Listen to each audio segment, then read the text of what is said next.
So during the Ethan and Pearl debate, here we go. All right. Yeah, right. If you feel me, right? Shift gears. Yeah, right. Pearl quoted like one of like your studies where yes, well, no, sorry, like you was talking about it, right? And she said that that violent felons have more kids than non-violent felons, right? That was my study, actually. That's Rolf Dingen who brought that up. But yeah, yeah, right.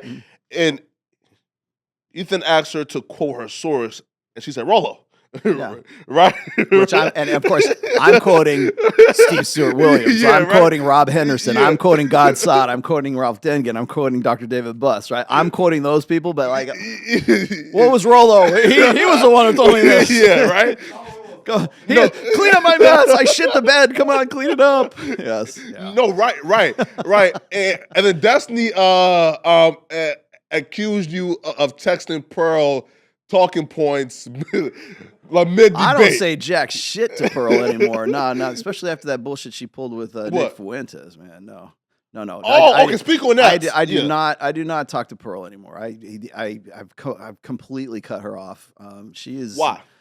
Because she's a shit person, man. She's a bad actor, man. And I the whole thing that went down with Nick Fuentes on the first pass, right? I didn't care. Like people go, "Oh, what do you got against Nick Fuentes?" I don't have anything against Nick Fuentes. What I have is against Pearl because it's like she's talking to Nick Fuentes like she doesn't know who the fuck he is. I'm like, he was just on Tim Pool. It was the most watched live stream that Tim Pool has ever had. He had Kanye West, Nick Fuentes, and Milo Yiannopoulos are on, and probably Sneeko in the back somewhere, right? Yeah. All of them on there, and they walked off the show because Ye started talking about, the Australian or the Austrian painter and the Germans of 1938, right? Yeah. And so he walks off. It's like the most watched show that Tim Pool has ever done, and you don't know who Nick Fuentes. Get the fuck out of here! Oh no! Well, right. And then like a month prior, right? So Adam asked her, "Would you date Nick Fuentes?" And she said, "Yeah." Yeah, see, she knows damn well who he is, but my problem had nothing to do. And everybody thinks now I have a problem with Nick Fuentes, but it wasn't that. It was the fact that she was trying to say, "Well, I didn't know who he was." Like that's how she operates. I didn't know. No, you did fucking know, and you got caught with your fucking pants down. Yeah. That's why. So I was trying to be cool with her. I had people saying, "Hey, man, maybe I was actually for Mike Sartain because Mike Sartain wanted to do some interviews with her and stuff." I'm like, "All right, that's cool. I'll reach out to her, talk to her." I started mending fences with her, and I'm trying to do that recently. Like I've been talking to Mike Rashid recently, and I like Mike quite a bit. But so I'm kind of trying to put out olive branches and say, "Hey, maybe we got off to a bad start," kind of thing. I was actually trying to help her during the whole time when she was getting accused of being a racist. And you had was it MTR? Mediocre tutorial reviews guy was coming at her really hard, and all these people were giving a real hard time. And I was trying to say, "Hey, look, you're gonna have to weather this." So I'm trying to be cool with her, and so we had something going. I was talking to her somewhat regularly for about 6 weeks, and then the tweet came out that I put out, which was the vasectomy tweet, right? And then she was like, "Oh, do you want to talk about it? We'll have you on the show. I want to interview you." I'm like, all right, I'm thinking, okay, now maybe it's okay. I'll go do it. And I even was saying hey, look, I'm cool with her on my own podcast and everything. And I get on there, and for the first 20 minutes, she's asking me about it. I'm trying to explain, what my thought process was. Virtually or in person?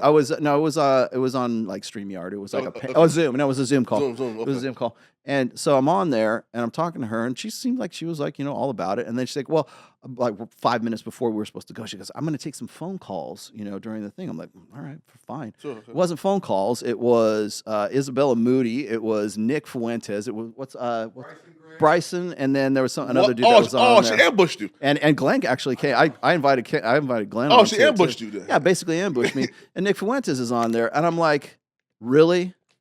And again, they're all just waiting in the wings, and she brings them in, at a certain time, and I'm like, so that's where this is at. And I just said, fuck this, and I bailed out. I didn't have anything to do with her anymore after that. I'm just this. She tried to go viral. Well, yeah, because she wanted to. She wanted to jump on the fact that the tweet that I had was getting I got a response from Matt Walsh. I got a response from Ben Shapiro. I got a Lauren Chen.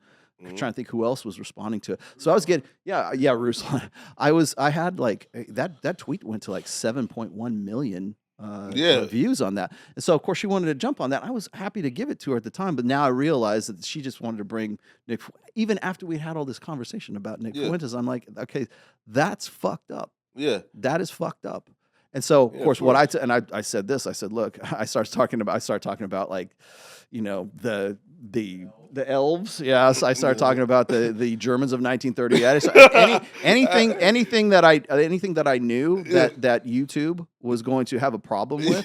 Trust, if you're going to, I've made this statement before. If you're going to ambush me on you're going to ambush me on your show. I'm going to talk about I'm going to bring up every word you're not supposed to say on YouTube on your show. And I would suggest anybody who else gets ambushed, bring up Transformers, bring up everything that will get you a hard strike. Just bring it up. Just start talking out of your ass. That's so amazing, bro. Yeah. That's your only line of defense. Yeah, and she removed it as a result. I'm just like, I'm like, that's what a shit. You want to talk about grifters? Yeah. You want to talk about people who don't. Oh yeah, she a grifter for sure. Yeah, you want to talk about people who are disingenuous, dishonest brokers? That to me, that's it right there. So I'm like, fuck it, I'm out. So to say that, to accuse me of like texting her during Ethan Klein, I'm like, dude, you clearly have not been paying attention for the last like month and a half here.